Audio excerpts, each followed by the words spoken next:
Hello and welcome to the More Cheese Less Whiskers podcast. My name is Dean Jackson, and today we're talking with Ben Byrne from Halifax, Nova Scotia, Canada, fellow Canadian. And he's got some really great ideas. He's an enthusiastic copywriter who's looking to break into the market of helping financial advisors with their marketing. So we talked a lot about scale ready algorithms, and we talked about syndication, and we talked about baby stepping the process of helping people, advisors, find people who want to or need to or are looking for help with their finances. And we talked a lot about some of the different strategies that he could apply to crack that code.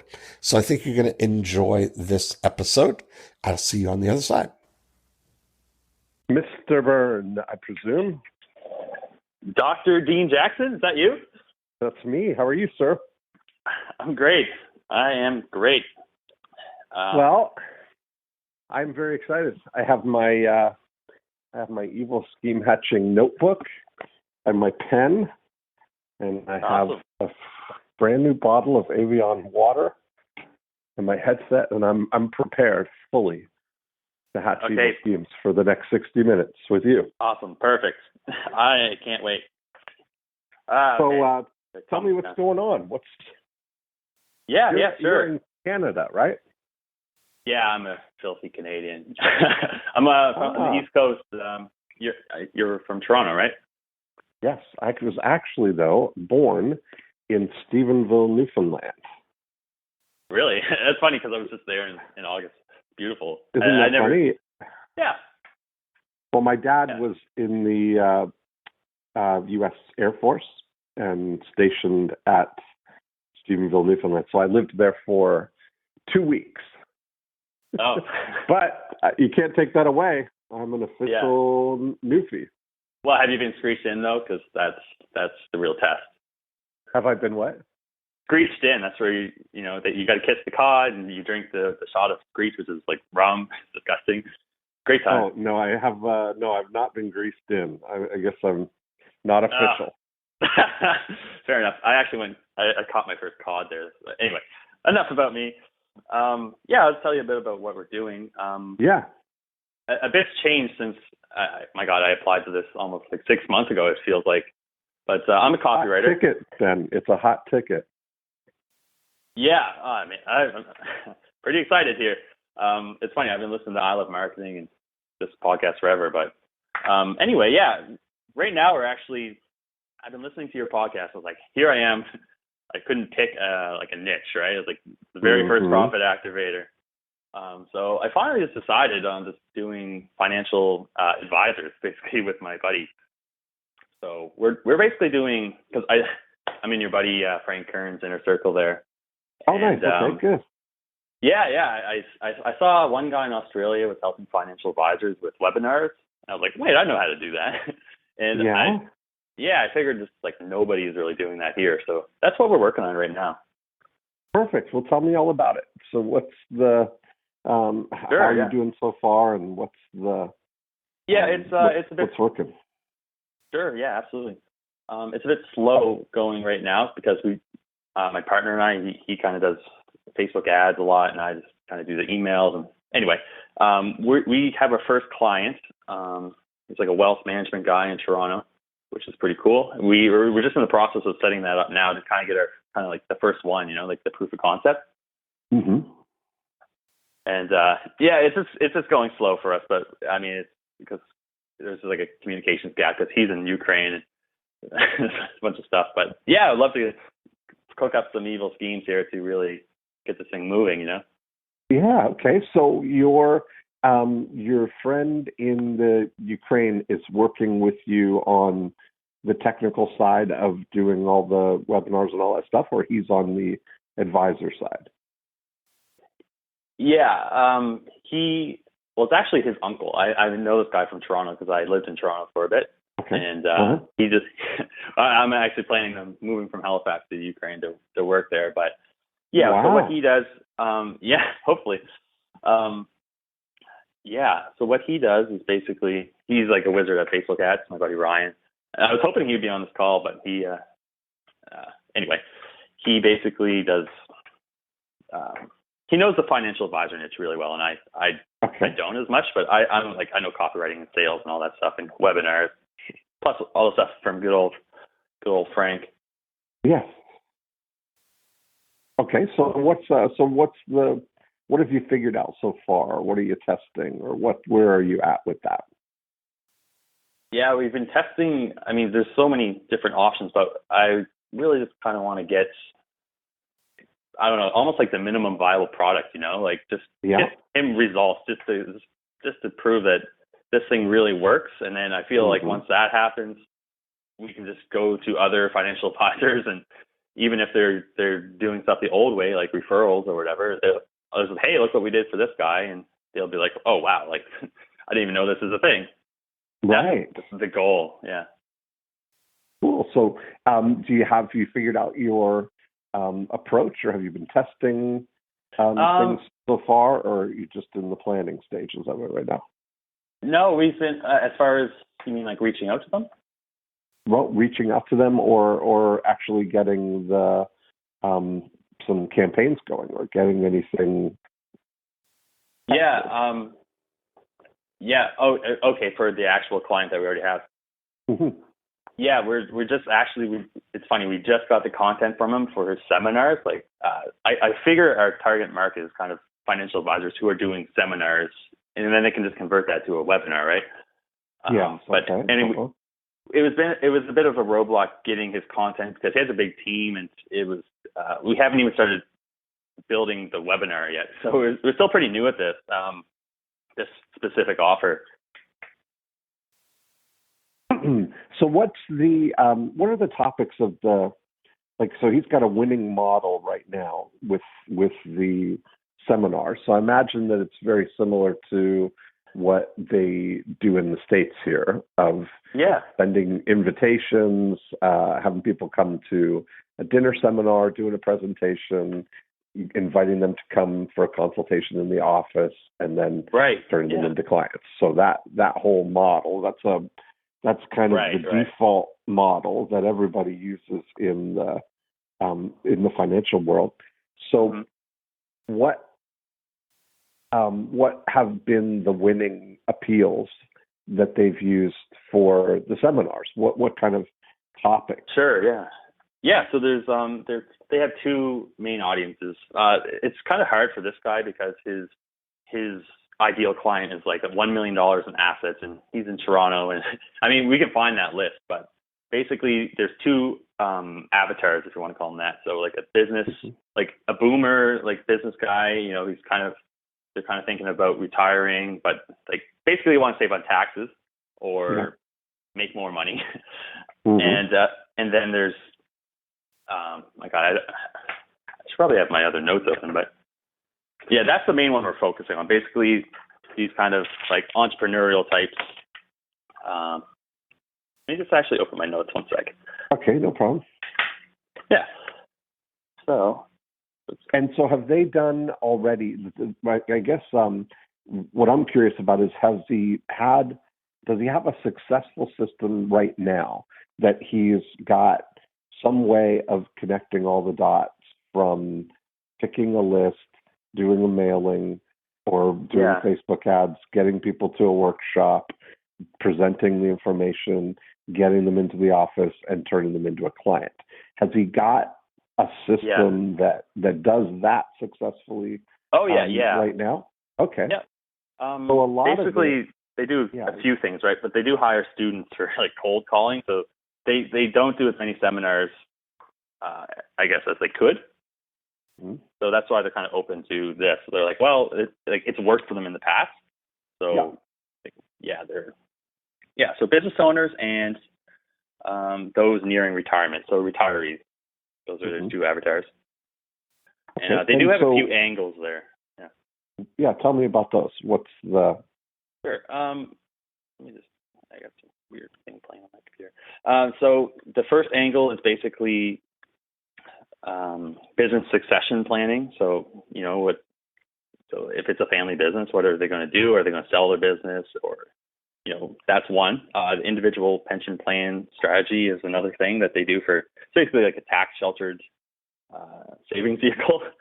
And I'm kind of speaking like Klingon here because I'm not really like a finance guy, which is ironic. Right. But yeah, and then another thing is it's another idea they have. They call it a dual will strategy, which is basically like they can set up a will for their business, which is like another way to save in taxes. So those are three things that have been kind of pretty successful, and like people respond a lot to those. Yeah, well, that's interesting. I never heard those words, dual will. So what about that? What about that? As in, what is it actually? Yeah, what do you know? What do you know about that? Yeah, so it's basically, I guess I could just read you word for word what it says, but it's like under the right circumstances, it makes sense for a business owner to create a second will for their business or their private corporation in order to minimize probate taxes. So, yeah, and basically, you can make an investment under $2,000 and save over $100,000 in taxes, or at least up to that. Got to worry about disclaimers. Yeah, that's one idea. Okay. And do they have a way of generating leads for that right now? You mentioned that they have like students do cold calling. What are they doing, and who are they calling? Yeah, they just buy lists of basically affluent people in the Greater Toronto area. That's one way. So I was thinking of a few different options for us, like either direct mail, which is tried and true, but they think, oh, it's too expensive, so they want to try Facebook ads first, which is fair enough. Like my friend's pretty good at that, so. But I think it's either one or the other. But what do they have the cold callers say? How are they doing this? So they get the list, and they have people calling them up and saying what? Yeah, they're just trying to get them in for an appointment. Basically, hey, like it's probably. Hey, see you got some money there. Hey, this is it's like Jason down at the financial advisor office here. I see you got see here on my list that you got some money. You want to come into the office and talk about it? I mean, what do they say? The money here. We have a monocle cleaning kit. Basically, like, hey, have you talked to your advisor? I don't even have the script in front of me, which is embarrassing. It has a pretty low success rate. Like there's a lot of opportunity here. Right. That's why the reason I'm asking those things is to see like where I'm looking for the clues of what you can build on, what they're already doing. Like if they've got, if they have a way of getting people to a seminar or a workshop or whatever they're doing. Do they do direct mail for that, or do they? They definitely how do they get people to that? Okay. And what's the offer? Do you have any of the postcards or any of the invitations or mailing that they send for those? Yeah, I do. Let me bring up. You would think I'd be all prepared for this. Thanks a lot, Frank.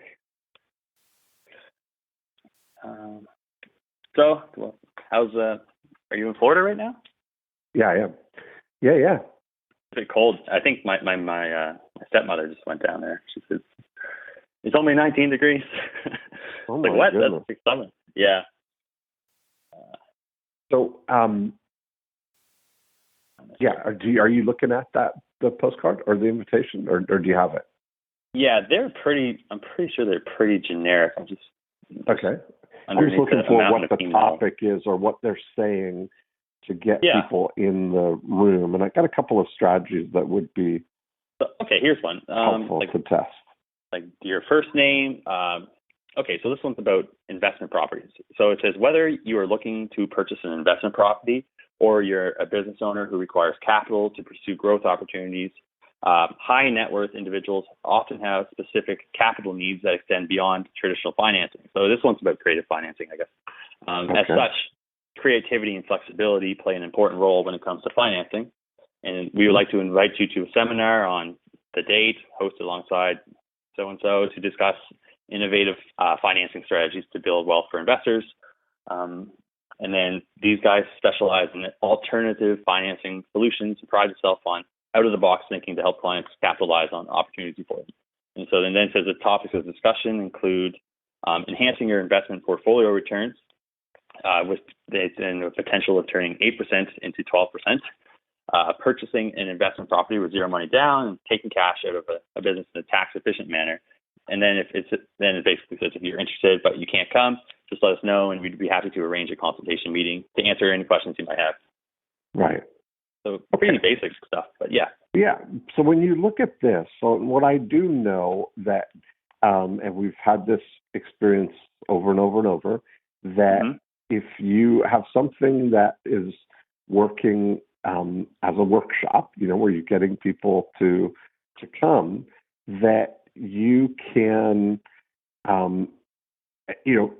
double or triple or more the response to it by offering a book as opposed to a workshop.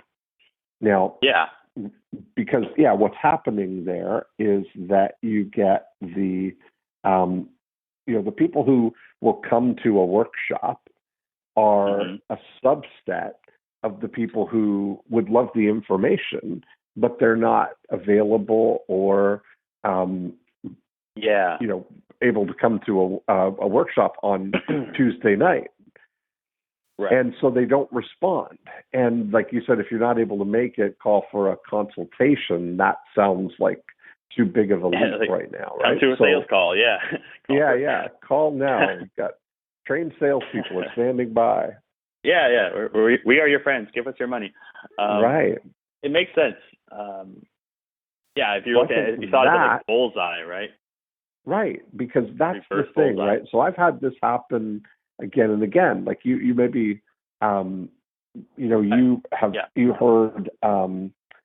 I did an episode with Malton, with a guy who works with a doctor that does stem cell. I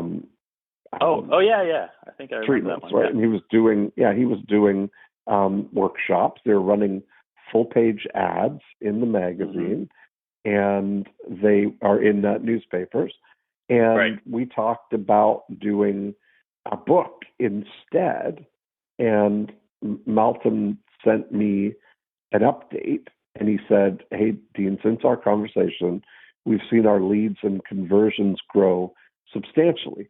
Where we were attracting 20 to 30 people a month to our seminars, we're now attracting 80 to 100 and having to add additional overflow events to accommodate everyone that would like to attend. This was accomplished by adopting your recommendation of using a book as our lead magnet rather than the one-step process of inviting everyone interested. The book helped establish our credibility and authority, plus enabled us to build a list of over 1,000 people interested in our program in a very short time." So this, you've got information, right, that a certain group of people would want. Right. So by offering it as a book, that's kind of you're building this list that's an asset now that you'll be able to invite them to future workshops, every time you have one. Right. And but I guess my idea was, I've been in enough of Frank Kern's his monthly call or weekly calls or bi-weekly, I guess, where basically every question to him is just like, "Oh yeah, just do a webinar, dude." Yeah, and you could do a webinar. Like, that's the thing is instead of somebody coming to a live thing. But even that, if you watch even if you watch Frank's moves, it is what he's doing is he's leading with a book. Know, and that has made that makes a big difference because you kind of separate the compelling from the convincing. Yeah. This way, right? You've got each step along the way. Right now you've got this broad group of people who you suspect may be interested. And when you make it as easy as possible for people to respond, now you get a list of people who are prospects, right? Now you get the biggest, the widest list that you can, because it's all amplifiers. It's just, there's no filters involved. It's just, here's all the information, and you can get it right now with this, just ask for this book, right? And that's easy to consume. And it's easier to consume even than a webinar. And right, because a webinar, you got to sit there and, right. Time intensive, right? Yes, if somebody's not able to sit there, or still not available on that Tuesday, or not able to sit there and watch it right now, they're less likely to opt in for it, because they're connecting the opt-in with the consumption. And whereas a book goes right into, it matches what our natural desires are to gather information, right? We're gatherers.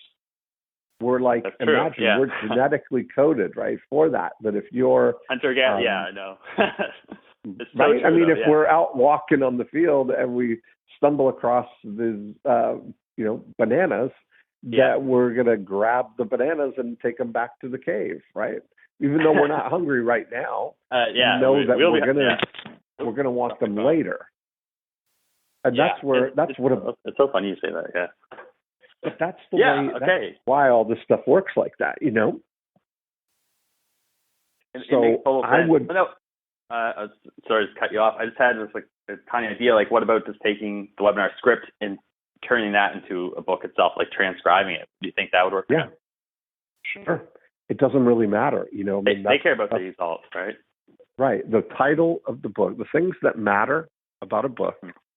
And this is, I've got a whole company that we have a whole team of people. That's all we do all day is make 90-minute books, right? That's the whole thing. And the reason that it works, the reason that it's so appealing, is that you get 100% of the good stuff of writing a book with a 90-minute book, in that, you've got the things that matter. The things that matter are that you have a book, that you have a title, that when your ideal audience reads it, they say, I want that book, and you've got a way for them to get it, a landing page, right?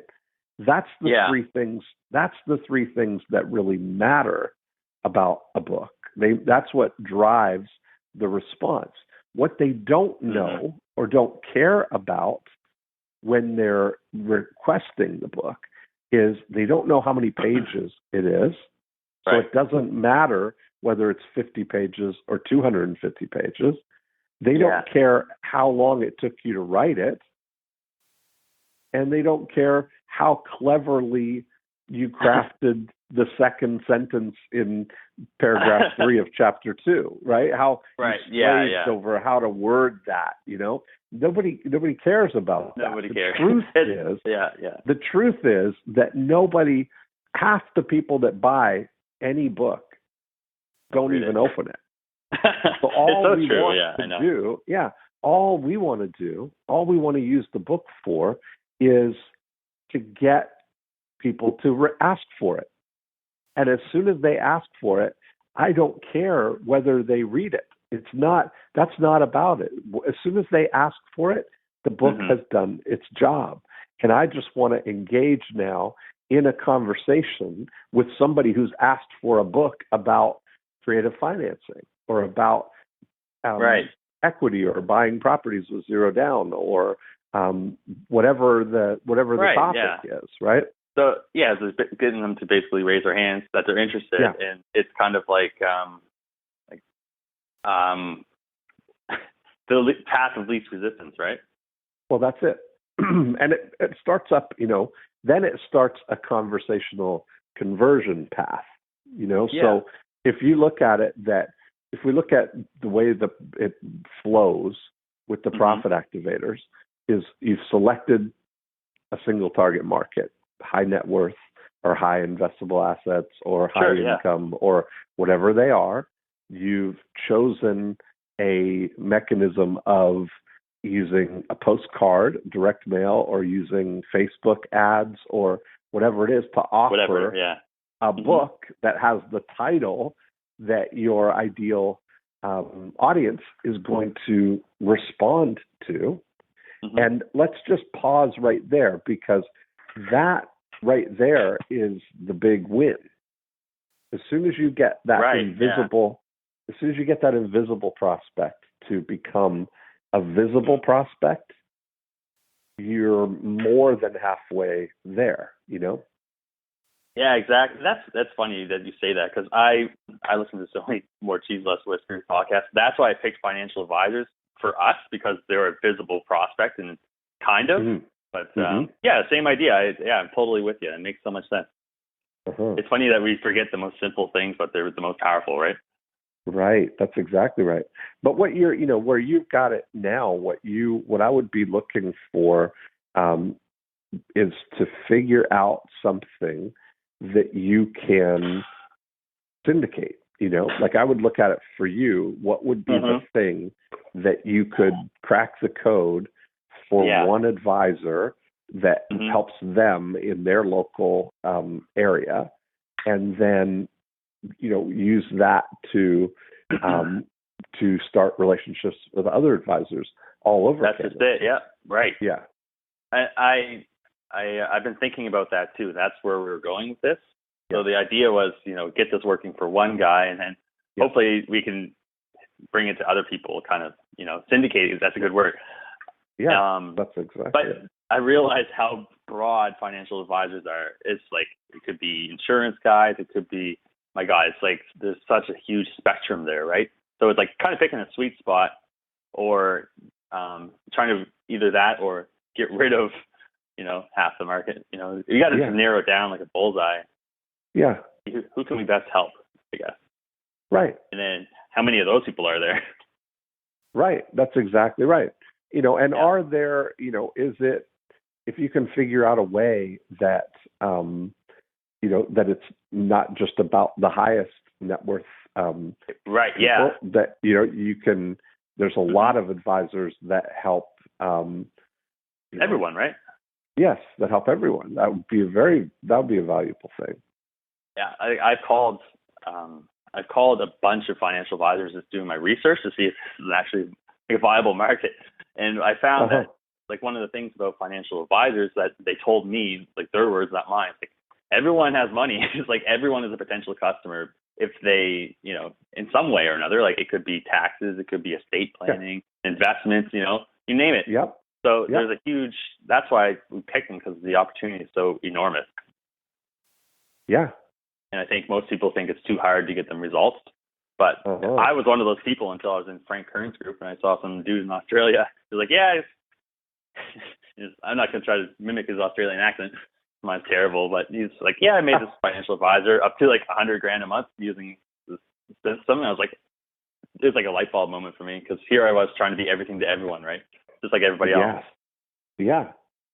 Like, and I think that's part of it. That's part of what really has to help is that you really, no matter what, even if you're going to be the copywriter, that's what you're coming at this as, right? Or a strategist, marketing, both, service provider kind of thing, that you really have to dive into this, and you really have to get to know what the look for, what the opportunities are, what's compelling, what are the things that people are most concerned about, Yeah, and again, it's just because it's such a broad market. It's like, if for example, my friend's uncle here, he services affluent people, and they have different needs than, as like regular people. Let's call them, I don't know, civilians. They have They have different needs and desires and problems, but it doesn't mean you can't service them. It's just a different market. And just, for us, it's like, well, I was thinking, who could we not only get the best results for, but who would also, we care about money too. Like, we want to get paid. So the financial advisors, even the local ones who, their goal is to get maybe $10 million assets under management. And that is actually a very, it's insignificant. It's so small. But if you're doing cold calling, that's like Mount Everest. But there are other people that especially if they're getting it a couple of $100,000 at a time. Right, exactly. Right. But for us, it's like, man, we could do that in with a bit of targeted marketing, we could do that in weeks. They would blow their mind. We couldn't even make those claims because they'd be like, well, this doesn't sound real. Oh, sorry, I got. Right. But I think for you, part of this thing, anytime you're going to syndicate something or you're going to do that, is you've got to get to work on the prototype.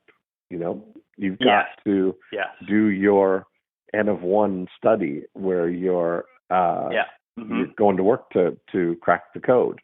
And it's funny because each step along the way, you document what's happening, and you're able to duplicate it. Yeah, it's so funny that you describe it like that, because I was thinking like a scientist. It's almost scientific the way you do it. It is absolutely method. It is. Yeah, it is. That's exactly what we take as the scientific method. We propose hypotheses, and then you set up the experiment, and you go to work, and you observe what happens, record all the results, and then you duplicate it again. And if you can get it to predictably work again, then you got yourself a winner that you can scale. It's so funny you say that, because I think of everything in the scientific method in business. No one else does. Well, almost no one else, apparently. But it makes it so much easier and less stressful. But at the same time, you got to do the work. So that's where we're at now. It's like a feedback loop, though. Even the 8 profit activators, they got the lead gen, the conversion to get them the result, and then the return path, right? For lack of a better word. Right. That is exactly it. You guys are smart. You guys are pretty smart over there. When you look at these advisors, when you look at the advisors, part of the thing that, one of the easy magic tricks that you can do for an advisor is to help them orchestrate referrals. Their business is primarily based on referrals generally, but they're not doing anything to orchestrate it. They're coming at it that they're asking for, at the very best, they're asking for referrals. A lot of them aren't, but they're getting them. Genius. You're a genius. So, one of the things that everybody, if you start to think about that they've got, that's an asset that they have. Everybody wants to go out and just, run this magic ad campaign that's going to get them new clients. But the truth is that, especially in a business like financial advising, there's a strong element of trust that has to be built, and that's why referrals, we often, need to depend on others, to the people who we know and trust, to advise us on who's advising them. So it's built in, right, that there's high stakes with that. And that you've got that opportunity. So if you have a conversation with an advisor around, measuring their return on relationship, and that's something, those are words that they've never used before or heard of, that if you start a conversation with them and say, well, how many clients do you have right now? And how many people do you know? If you get to at least 150 people, which is the most, Dunbar's number.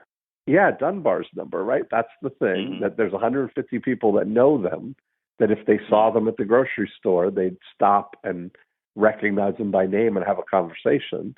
those people could be referring them, but they're not orchestrating that, and the only reason is because they may be in sort of a faulty way, thinking that they don't want to beg their clients for business, or they don't want to appear weak, or they don't want to appear like they can't get business on their own. Yeah, like they're desperate. Yeah, I hear you, 100%. But it's like it's just the wrong way of looking at it, right? Like, right. I know what you say about referrals. It's a conversation. So, hey, do you know anybody who knows anything about, I don't know, taxes? Like, oh yeah, talk to Jimbo.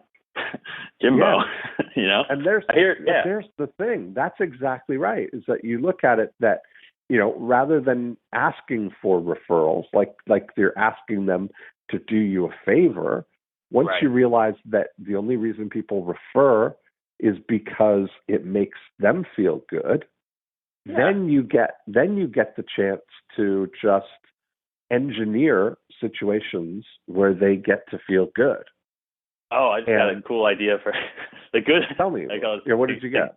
The Goodwill referral machine, or something like that. Okay. Engineering. I don't know. There's an idea there. Right.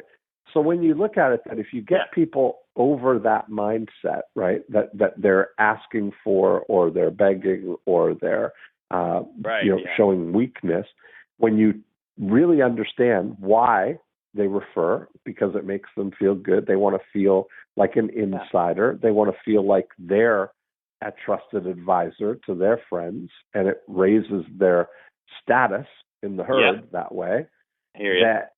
Then now it's about engineering situations that happens more often, right? And so when you have that conversation with them and you realize that all referrals happen as a result of conversation, and that in order for that referral to take place, 3 things have to happen. Number one, they have to notice that the conversation is about money, or taxes, or financing, or mutual funds, or business succession, or whatever it is.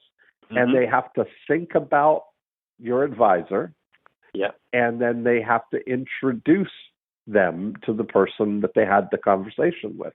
All 3 of those things have to take place. And so often, for every referral that they do get, as a passive referral, somebody saying, hey, I was talking with Ben and he said you could, you do a great job with him, and I'd love it if I could talk to you about helping me. That's most of the referrals that people get. Yeah. If you start to think about it now, about how to orchestrate them, for every one of those, there's probably at least 5 opportunities that don't connect all 3. Right? They're probably in conversations about money and don't even notice it a lot of the time. Of course. Or they notice it, but they don't think about you. Or the funny thing about money, you, but don't say anything, or they probably tell you, oh yeah, I tell everybody about you. Right, but you're not. Okay, we're the clients, right? Referrals, right. That's where the book comes in, or the landing page, or whatever, right? Yes.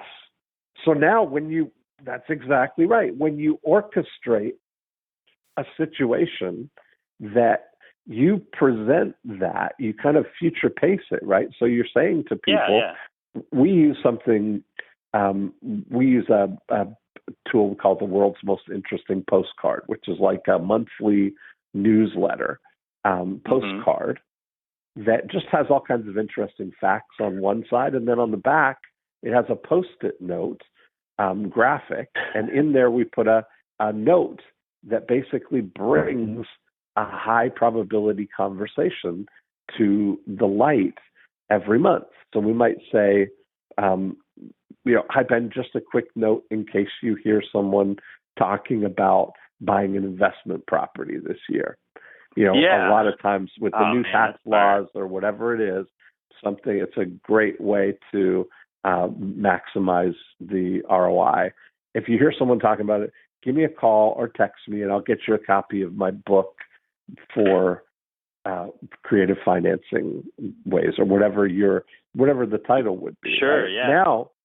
now when they hear that conversation, they've got a way now to feel like a hero, because that's going to remind them that, oh, Ben just said he had a book and that I could get that. So he's now going to call you to get that book to give to his friend, which is going to make him look like the hero, which is exactly what we want. Even though when they call you to ask for the book, you get to start the conversation and say, well, tell me about your friend. Are they, and then how can we connect? But you're focusing on the highest probability outcome, which is not depending on your client to convince their friend to call you, but the higher probability is that your friend or client would be more comfortable calling you. Yeah. And that's a higher, so that's where we focus on, But that kind of thing, like when you're starting a relationship with new advisors, new to you, that's often a great way to start the relationship, because you can get some immediate, really low cost. Get your foot in the door, right? ROI. Like, perfect. Yeah. And that paves the way into new stuff, Right. Man. I'm so happy I called you, Dean. That's awesome. Good. That's such a great idea. And that's like a referral campaign. What about like stick letters? I'm not sure. Like they probably have people, their herd gets poached, right? That's a big problem with financial advisors too. Like, right. Mm-hmm. And they have like various grades that they kind of like, oh, this is an A client, so they call them like 12 times a year, or and then this is only a B client, so I'm only call him 6 times, and then it's like, why do all my clients leave? But that would be an interesting way to not only keep your clients but also engineer referrals. I think the post-it. Yes, that's exactly right. There's the thing is, like, when you even just dividing up their business into before unit, during unit, and after unit is an eye opener in a lot of ways for them, because they realize how after unit heavy their business is, meaning that the majority of their revenue comes from recurring fees, recurring management fees with the clients that they already have assets under management, It's funny because I'll be honest, my biggest blind spot for the 8 profit activators was always the after unit as well. I didn't really see it as, I was like, well, it's like a flat earth. It just falls off, never to be seen again unless. Right. Yeah. I think that's most people too. Like that's so funny. And at the same time, like for our own offer in the during unit, like I think the better we get that, it's almost going to create our own momentum for us. It's financial advisors who start talking like these guys are like, they're either they love us or hate us. Hopefully they love us. But I think starting with the return path, or I keep calling it the return path, but the after unit is like a great like leverage, like foot in the door kind of thing. That's exactly right. And it's the highest probability. I mean, if you take 150 people, and let's say that you send a postcard for $1 a month per person, you're in, for 150 people, you're talking about $1,800 for the course of the year, and each client is worth so much more than that. It's almost ridiculous when such a high, and all the initial work that it takes, and they already have their address. It's just following just starting it. Yeah. I know a lot of them suck at following up too. That's also a huge leverage for it. Not even just lead generation, but following up. Engineer, like orchestrating the referrals, as you call it. I love that word. Mm-hmm. And that's such a great idea. Mm-hmm. And for part of people, when they look at it, that if they're maximizing their after unit as advisors, it's really, there's so many opportunities even to just do more with the clients that they already have. Yeah. like helping them get into other alternative things, like, turning into property investors, or doing some of those other things that they're able to help with, It's just like it goes back to like the 3 ways to grow a business, doesn't it? Yes, that's it. Increase their average transaction value, get them to spend more money or invest more money. Yep. That's exactly right.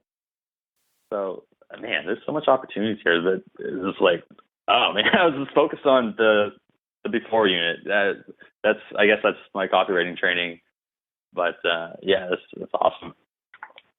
But now, how do you get to how do you find these advisors? That's really we've been doing it like the old-fashioned way. Just we're using a mix of like cold emailing, basically direct outreach, if you want to call it that. I called up a few people, a lot of people actually, and then do social media kind of outreach stuff. We don't want to start putting money into the advertising system until we get the offer kind of like going, like we get the proof of concept or the prototype. Yeah. And then once we get that, we're just going to feed it into the machine. But I figured we were going to get like maybe 5 clients before we really know what the hell we're doing.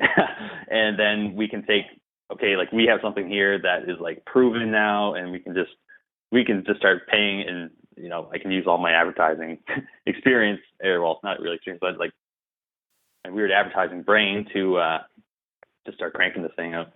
So, yeah. That's awesome. I think you're, So, what other, were you thinking about the Facebook things here? Yeah. What kind of opportunity do you see for that? So for our personal, like for us getting more clients, or for getting our clients? Well, certainly. Yeah, I mean, that might be a great way to model. Like, I mean, I'm that's what I do. I work with a lot of real estate agents, and so I use that same model, right? Like this Which week, one? so I'm running ads for a 90-minute book called Listing Agent Lifestyle.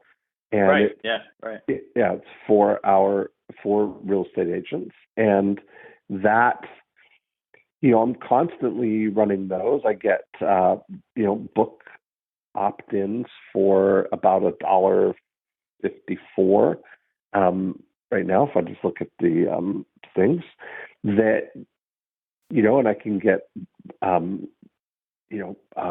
hundreds or 1,000 opt-ins a week like that, and look at just engaging those people in the dialogue. But the thing is that once they ask for that, the book, I know that they're in the right place because they are attracted by that message, right? So it's so much about the book titles that make a difference, Yeah, knowing what doing what about the financial advisor with the workshop that they're doing.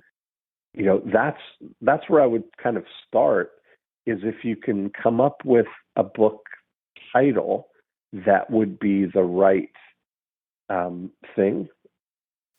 And it's really interesting because we do ads. We're running ads for our 90-minute book business, right? And one of the things I alternate, we have I just run ads offering a copy of the 90-minute book, which is itself a 90-minute book. And people download that. Or now we're testing. I have a report on the 5 most compelling types of book titles, and that I read that one. Oh, you did? Okay. Okay, so you must have just seen you must have just seen the ad recently about it, because that. No. Oh, sorry. I heard it from one of your podcasts. You mentioned them, I think, and then I went to see it. But Okay, your gotcha, system works. Yeah, right. Works. But there you go. When you look at it, that I look at it that there are 5 types of book titles, and I don't mind sharing those with people because I know that if they can get the title right, like if they get a title that they're excited about, that they're going to be so much more excited about now writing the book because it's real to them, right? Yeah, like, and then they get to the hard part, which is actually writing it, and they're like, fuck, what's Dean Jackson doing? What's right, exactly. Yeah, I've got 90 minutes. Let's knock this out before dinner kind of thing, you know? Yeah, that's hilarious. By the way, I promote your 90-minute book title to anyone who asks about writing books, by the way. Like, Bruno, you don't have to pay me, by the way, but if you want to, that'd be fine. That's fine. Kidding. That's so. Are you talking about like a book for like us, like for example, like how to? I think book for anybody. Yeah, both, definitely both. Anybody, like both. But when you're saying about for the financial advisors, right? Like, what type of title would be the kind that would get those people to raise their hand? Is it I call them name it and claim it titles, where it's like just holding the book is going to give you what the title says, like financial piece, the 4-hour work week, those kind of things, right? Yeah. Or the declaration books, like Stop Your Divorce or Double Your Income or Think and Grow Rich, which are action books. That's what I'm going to do. Somebody grabs that book because that's what I'm going to do. I'm going to think and grow it. Idea. I'm going to stop my divorce. I'm going to, like stop cold or stop refer or something. I'm going to double my income. Yeah. Yeah. And then the third ones are how to, because you can't finish the phrase how to without adding some kind of a benefit-oriented thing, right? How to, there's a outcome attached to that, right? How to, and sometimes that's the longest thing. So look at Frank Kern, right? How to get high-paying clients even if nobody knows who you are. That's how to compelling title, right? Got me on that one like 2 or 3 years ago. It was a great book. Right, exactly. But you're totally right about the. I didn't read the copy. I was like, hell yeah, I want that book, Frank Kern. Right. How to get? Yeah, of course. It makes so much sense. And then before you know it, you ask for it, and you may not have even read it. Right. That's really the reality.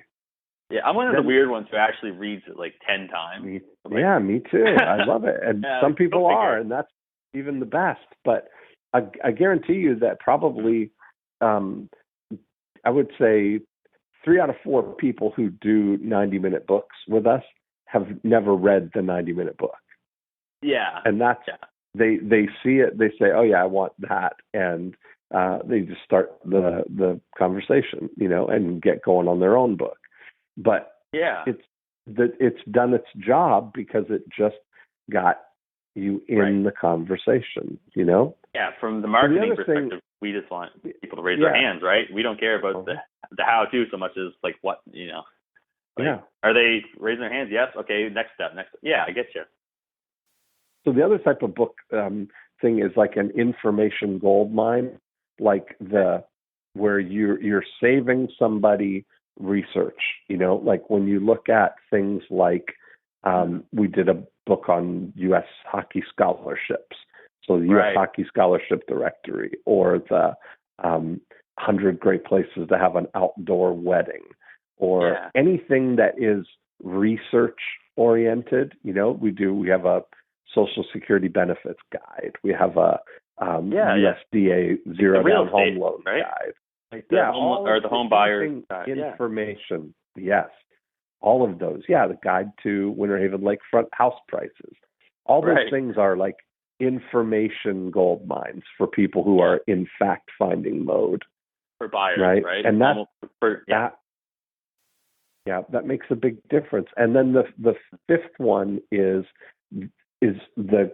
questions, like listening in on what the questions, the conversation that's going on in people's minds. So there's really powerful books like What to Expect When You're Expecting, or things that are we did a great report on how to know when it makes sense to refinance. All of those things are, what are the questions that people have, that if you can adopt those things, it makes a big difference. It's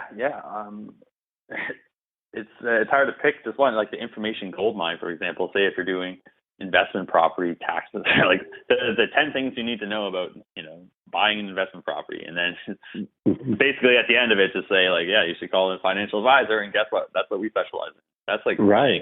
I like that. Or the questions, of course, they're all good. They're all good. And that's the thing, when you find when you find, like, I think a how-to, any of those ones combined with a how-to as a subtitle, even is a great amplifier. That's really what it takes, is once you get that, once you hear the title that you're talking about, that you got something, and then it becomes... Can I interrupt for a second? I want to tell you my book title. I forgot I wrote this book, which is so embarrassing. But I actually was really thinking about your book titles, and mine's about selling. I called it Introverted Selling Secrets, like how to become a successful salesman, even if you're scared shitless. Right, exactly. That's great. I was like, I want that. Yeah, I didn't have to even sell it. It was just like, it's sold itself. That's exactly right. People recognize it. Yep. Well, it's so funny you say it, because I had a guy in London come to one of my Breakthrough Blueprint events, and he did that, the influential introvert. Oh, really? I love that. Yeah, that's the thing. So it's really that you're on the right track there. Yeah, like the wealthy financial advisor or something like that. Like the wealthy barber, right? There's right. That's an example of that's one of the best financial books ever in Canada. Yeah, like I'm just thinking for like our personal business, like it's a good one to model. The wealthy financial advisor, how to grow your book of business by I don't want to put claims there, so maybe how to grow your book of business without lame stuff like cold calling, you're referrals. Right. I mean, it's that whole thing. How to get yay without boo, as Frank Kern said. Right, exactly. That's it. Yeah, it's a great idea. All right. Well, what's your takeaway here? What's your thoughts about everything to kind of recap what we talked about here? Well, my God, there's a lot of stuff. So I've just been scribbling down notes. But for one, the biggest like immediate like return on investment on time, I guess, is the referral. Creating some kind of referral campaign. We can do. You think to do postcards? Like postcards is probably better than like emails, or both? Well, I think it all helps. But I look at the postcards like, go to the world's most interesting postcard.com, and you'll see what I'm talking about. That's the postcard that we use. That's the kind of thing where you can do that, set that up with an advisor, and they're going to get an incredible ROI on that. Yeah. And that's going to pave the way, for your relationship. Because everybody else who's approaching them is really starting with buy my shit. Yeah, exactly, right? Like the cheese or the whiskers, not the cheese, right? Yes, that's exactly right. And that's kind of where we were at too, like as far as our own offer goes for pricing, like as far as like what is our offer? We haven't do we do commission? Do we do flat fee? There's too many variables to be honest. Well, you got to understand what the result you can create is, and that's how you value it, right? That's why when you start with one person and you over invest your time and effort in them, and then every time that you crack a code, it's less time to redo it again, so now it's like you get to a point where you can instruct somebody else how to execute this program, so it doesn't really take any of your time. You just created, I call it algorithm. scale ready algorithm. Yeah, Jinx. That's what you create, right? That's awesome. Yeah. Okay. Perfect. So we're kind of at the we're doing it on commission now for this one. So we're at the result part. So about you create the. Yeah. Awesome. We have so much to go on here. So yeah, takeaways after the referral thing. That's like a great. I guess like a quicker return on investment for them. Like so they could probably bring that into their lead gen, and then we can come up with evil book titles. What was your acronym for evil, by the way? It was evolve something. Yeah, right. Yeah, it was. Can't remember. Okay. It's like evolve something. I was like, oh yeah, it's not evil. Anyway, so yeah, it's just. Focus on the return path. Like they already care about referrals, so why not, instead of fighting against that, why not go with that mindset? But then basically say, hey, we can also do all this other stuff. We can work on their conversion and get them maybe cross sell or something there with their current clients, like upsell them, whatever. And then we can create the lead generation machine itself. We can use a book, or first of all, you got to figure out what information they actually want, but I guess we already have that, right? We just got to turn that into a capture page, right? Yeah, that's it. And just get them on the phone. So the sales process itself goes like, ad or mail.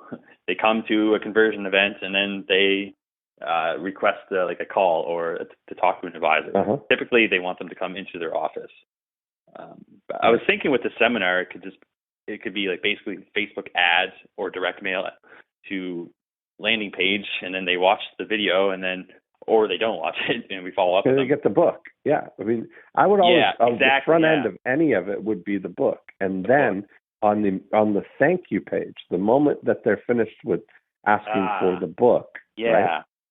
Like, I mean, you look at how simple these pages are. If you go to 90minutebook.com or you go to emailmastery.com, you'll see how completely stripped down those pages are. It's only to start with the book. And then everything happens on the other side of that, right? As soon as you opt in for the 90-minute book, then it's immediately, here's how we can help you write and publish your first book in 90 minutes. Right? Yeah. We're automatically now taking them by the hand and leading them to the next step. Yeah. Because it's funny. Like I've only recently started realizing how important leadership, like sales and marketing, is basically being a leader. It's like, hey, here's the next step, and you just drop the breadcrumbs for them. Like, come here now. Right. It's almost like they're little kids.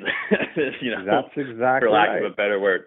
People are silently begging to be led. You're right. Yeah, the good old J. Abraham quote. And I never really completely understood that until recently.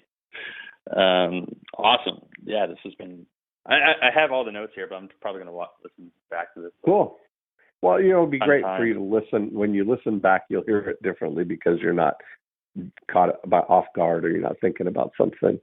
But yeah, that's people always say. You'll hear it again, and then you can it'll recapture your notes, or you hear something with some and clarity. I got so many random notes. I got to decode them later. Like the highest probability is the after unit. I don't know why I never. Yeah. It's so stupid because we know people buy they're typically. They already know you like. Know, like, and trust. Yeah. The work's already done. Wow. Yep. This is I got a lot to kind of work on here. Awesome. I want to get to work now. I enjoyed it. Great, Dean. Yeah, it was great. Awesome. Nice to talk to a nice Canadian. Another Canadian. Have you been to the East Coast, by the way? Halifax? I have, yeah. I was just nice. So I was back in Newfoundland 3 or 4 years ago. My mom passed in 2013. So sorry to hear that. in the summer of 2014, I went back to Newfoundland. She's from there. That's where she grew up. So she was. So her family has a burial plot. And stuff. This is weird. totally weird question, but is her last name like Osmond? No, no. Okay, never mind. I know a lot of everyone in Canada knows each other. That's yeah, never mind. Funny, isn't it? What was her last Harvey. name? Out of curiosity, She was Harvey. Was her last name? Okay. Yeah. Fair enough. Well, I don't want to take up any more of your time here, but I mean I could talk all day. But Thanks, this Ben. has been amazing. Awesome. Well, keep me posted. Let me know what you come up with, and good luck with all that. For sure. You'll see me probably buying like 800, 900 books in the future. I love it. Perfect. All right. Well, I got a whole team standing by to help you. Okay, I'll talk to you later. All right, thanks. Ben. Bye. And there we have it. Another great episode. I think Ben's got a lot of stuff to work on. He's got a lot of great ideas that we kind of hatched out of that. And I can't wait to see what kind of book titles and things that he comes up with for his lead generation programs.